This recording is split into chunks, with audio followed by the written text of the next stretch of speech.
Mini Rotor 究竟係乜嘢呢？而珍珠陀，我相信大家都有聽過啦。嗱，咁豪發咧，今次咧就出咗一隻珍珠陀嘅款式。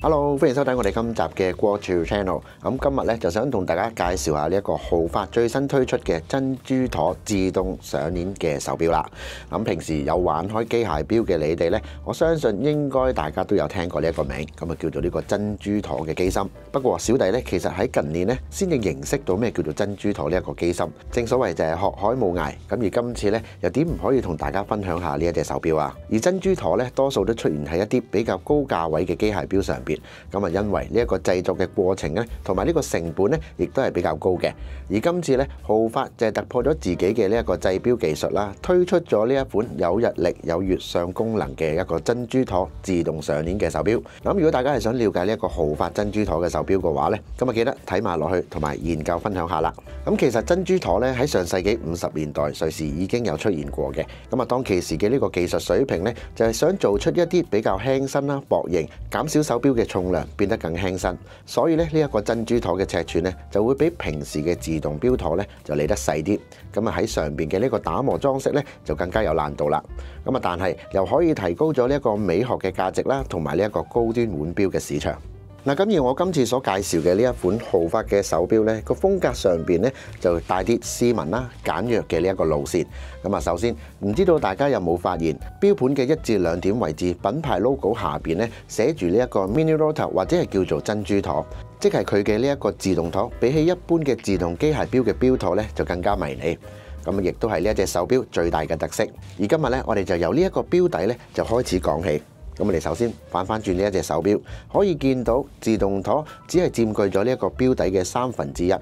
咁平時我哋見到嘅自動陀通常都係遮住呢一個錶底嘅一半，所以呢隻手錶如果係做咗透底，都只係睇到較少部分嘅機芯零件。咁而豪發今次呢就用咗呢一個高頻自動上鏈嘅機芯，再加上呢個珍珠陀嘅設計，令到錶底呢就有更多地方呢可以俾大家去觀賞下呢一個機芯內部嘅結構啦。可以睇到螺旋形嘅太陽紋啦、魚鱗紋等等嘅呢一種打磨裝飾。